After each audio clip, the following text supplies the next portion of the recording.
ராமலிங்காபயம்.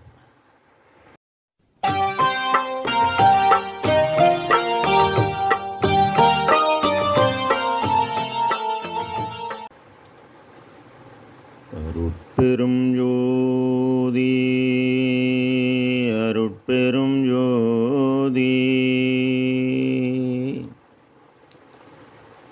தனிப்பெரும் கருணை அருட்பெரும் ஜோதி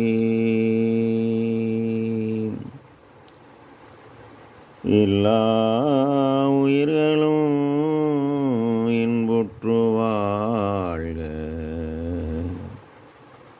வள்ளல் மலரடி வாழ்க வாழ்க. திருச்சிற்றம்பலம். அருட்பெருஞ்சுதி ஆண்டவரின் பரிபூர்ண அருளை பெற்ற அருட்பிரகாசம் குருநாதனின் திருவடிகளை மனமொழிமையால் போற்றி பிணைகின்றேன் தயவுடன். நாம் செய்த செயலின் நிலவாக இன்ப துன்ப அனுபவங்கள் யாவும் வந்து கொண்டே உள்ளது. அவ்வாறு வருகின்ற துன்பம் யாவும் பொறுத்து எல்லா உயிரும் இன்பமாக வாழ எண்ணி நாம் செயல்பட்டாலே நமக்கு ஆன்ம லாபம் கூடும். நம் பெருமான் 89 திரு அருட்கொடை என்ற தலைப்பில் முதல் பாடலில் சிருஷ்டி முதல் ஐந்தொழில் நான் செய்ய எனக்கு அருள் புரிந்தாய், பொருட்திகள் நின் பெருங்கருணை புனித அமுது ஓந்தளித்தாய், திருட்டி திகழ் நின் அடியவர்தம் திருச்சபையில் நடு இருத்தி திருட்டியனை வளர்க்கின்றாய், சிற்சபையில் நடிக்கின்றாய். முதலில் திரு என்பது என்றும் அழியாதது, நிலைத்தது. அருள் என்பது கடவுள் தயவு. கொடை என்பது ஈகைத்தனம். அவர் நமக்கு எவ்வளோ கொடுத்தாலும் அவர் குறைவே குறையாது. இதுதான் அருட்கொடை.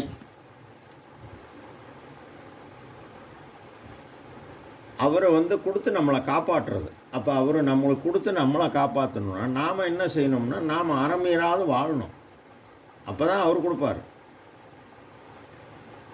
இந்த பாடலில் சிருஷ்டி முதல் ஐந்தொழிலும், அதாவது உலக இயக்கத்தில் படைத்தல், காத்தல், மறைத்தல், அழித்தல், அருளல் என்ன 5 தொழில் இருக்குது. இது நம்ம பெருமான் உரைநடை பகுதியில் சர்வ சித்தியுடைய தனித்தலைமை பெரும்பதியாகிய அருட்பெருஞ்சுதி ஆண்டவரை நோக்கி அணுக்களெல்லாம் தவம் செய்து படைப்பு தொழில் முதலிய பஞ்ச கிருத்தியங்களை பெற்றுக்கொண்ட மூர்த்திகளாகிய இவர்கள் ஒரு தொழிலுடைய பிரம்மாவும், 2 சித்தியுடைய விஷ்ணும், 3 சித்தியுடைய ருத்ரனும், இது போன்ற மற்றவர்களும் மேற்குறித்த மூவரால் ஏற்படுத்திய தத்துவ சித்தி கற்பனைகளாகிய சமய மத மார்க்கங்களை அனுஷ்டித்து அவர்களையே பிரம்மன், விஷ்ணு, ருத்ரன் இவர்கள் உண்மை கடவுள் என எண்ணி இந்த மூவரின் பதநிலையை, பத பிராப்தியை மேற்படி அவர்கள் வணங்கிய அணு ஆன்மா லேசம் கொஞ்சம் பெற்றுக்கொண்டவர்கள். அதாவது இறைவனோட அருளை இவங்கெல்லாம் சும்மா லேசாக பெற்றுக்கிட்டவங்க. இந்த 5 பேரையும் அசைப்பித்து செயல்படுத்தி அனுக்கிரகம் சர்வ சித்தியுடைய தனித்தலைமை கடவுளின் பேராற்றல். இவங்களுக்கெல்லாம் அருட்பெருஞ்சுதனோட பேராற்றல் கொஞ்சோண்டு தான் இல்லைங்கிறார், இருக்குங்கிறார் நம்ம ஐயா. எனவே பூரண வல்லபமாகிய பேராற்றலை அருளக்கூடியவர் அருட்பெருஞ்சுதி ஆண்டவரே என்கின்ற இயற்கை உண்மையை அறிந்து அவர் கூறியபடி வழிபாடு செய்ய வேண்டும். அவர் கூறியது அறிவு விளங்கிய ஜீவர்களுக்கெல்லாம் ஜீவகாரணிய ஒழுக்கமே கடவுள் வழிபாடு, கடவுள் காட்டிய பாதை, கடவுள் அடையும் பாதை. அறிவு என்பது உள்ளொளி ஓங்கணும். உள்ளொளி ஓங்கணும்னா உயிர்கருணை இல்லாமல் ஒரு காலத்திலையும் உள்ளொளி ஓங்காது. அதனால தான் இதை 100% நம்பி, அதாவது ஜீவகாரணிய ஒழுக்கமே கடவுள் வழிபாடென 100% நம்பி செயல்படணும். பொருள் திகழ் நின் பெருங்கருணை. நம்முடைய முதற் சாதனம் கருணையானதினாலே என்கின்றார் பேருபதஸ்தி. எனவே நாம் ஆன்மாவின் இயற்கை குணம் தயவு. இந்த தயவு எந்த ஆன்மாவில் விளங்க வேண்டுமென்றாலும் யாரே எனினும் இறங்கி பரோபகாரம் செய்ய நீ செய்த சிறிய தெய்வ பெரிய தெய்வாக மாறி மெய்ப்பொருளாகி பல உண்மைகளை உன் அக அனுபவத்தில் கூட்டும். இறைவன் நம் பெருமானுக்கு உயரலாம் பொதுவில் உளம்பட நோக்கு என்றார். நம் பெருமான் கருணை ஒன்றே வடிவாகி சத்திய திருமாலை நிறுவி ஓடான கூடி ஏழைகள் பசியை போக்கினார். அதனால் தயவால் தவம் வளர்ந்தது. தவம் வளர்ந்து தயவு நிறைந்தது. தவம் வளர்ந்து தயவு நிறைந்ததால் நம் பெருமான் இந்திரிய ஒளி, கரண ஒளி, ஜீவ ஒளி, ஆன்ம ஒளி பெற்று நிற்கின்ற போது அருள் ஒளி தானே வந்து கூடியதால் புனித அமுது ஓந்தளித்தாய் என்கின்றார். இறைவன் வந்து கூடினால்தான் இந்த அமுது உண்டாகும். இதனை தன்னையே எனக்கு தந்தருள் ஒளியால் என்னை வேதித்த என் தனி அன்பே என்கின்றார். மேலும் அருள் ஒளி அடைந்தனை அருளமுது உண்டனை அருள்மதி வாழ்கவென்ற அருளிய சுவமை எனவும் தன் இறை அக அனுபவத்தை அகவழியில் பதிவு செய்கின்றார். தெருத்திகள் நின் அடியார் தம் திருச்சபையின் நடுவே இருத்தி என்கின்றார். இருள், மருள், தெருள், அருள்.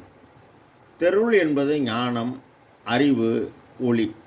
எல்லோரும் சிற்சபை நடுவில் நீ இருக்கின்றாய் என்று உன்மீது மட்டும் அன்பு கொண்டு நீ உள்ள புருவனடை நோக்கி தவம் செய்தனர். இதனை பெருமான் 4219 பாடலில் நமக்கு தெளிவுபடுத்தி மேலும் 5346 பாடலில் எம்பொருள் எம்பொருள் என்றே சொல்லும் எல்லா சமயத்துள் எல்லாருக்கும் ஒன்றே செம்பொருள் என்பது பாரி. திருச்சிற்றம்பலத்தே திருநட ஜோதி ஜோதியுள் ஜோதியுள் ஜோதி என்கின்றார். திருட்டி என வளர்க்கின்றாய், சிற்சபையில் நடிக்கின்றாய். தெளிவு கொடுத்து ஐந்தொழில் நான் செய்ய எனக்கு அருள் புரிகின்றாய். இவர் உயிர்களுக்கு பரோபகார செயலாய உயிர்கருணை செய்து ஆற்றல் பெற்று அதுவே தவமானது. கருணை ஆண்டவர் உட்படமாகிய தன் உள் இறைவனை காண ஆன்ம அறிவாகிய ஆன்ம அறிவை கொண்டு ஆண்டவரை ஆன்ம அறிவை கொண்டு எல்லாவற்றையும் கடந்து கடவுளை காண பாடுபட்டதால் கருணையும் சிவமும் பொருள் என காணும் காட்சி பெற்றதால் இயற்கையே உண்மையாய் இயற்கையே இன்பமாக உள்ள இறைவனை இயற்கை விளக்கம் கொண்டு அறிவால் அறிந்ததால், அதாவது உயிர்கருணை கொண்டும் இறைவன் இருப்பிடமாகிய தன் புருவமத்தில் தன் தனவினை காண மனதை புருவமத்தில் நிறுத்தியும் உயிரில்பால் தயவும் ஆண்டவரிடத்து அன்பும் ஒழுக்கமும் கருணையும் சாந்தமும் நிரம்பி நம் பெருமான் பாடுபட்டதால் ஞானத்தில் ஞானமாகிய 16ஆம் நிலை கைகூடியது. ஈரன் நிலை என இயம்புமேல் நிலையில் பூரண சுகமாய் பொருந்தியது மெய்ப்பொருள். 17ஆம் நிலை கடவுள் அருள். அதனை சிறிய தெய்வ கொண்டு பெரிய தெய்வ பெற்றதால் 18ஆம் நிலை கடவுள் நிலை அருள். அதை அறிந்து செயல்பட்டு அம்மயமாகி உள்ளார். இறைவன் வேறல்ல, பெருமான் வேறல்ல, இப்போது இருவரும் ஒன்று.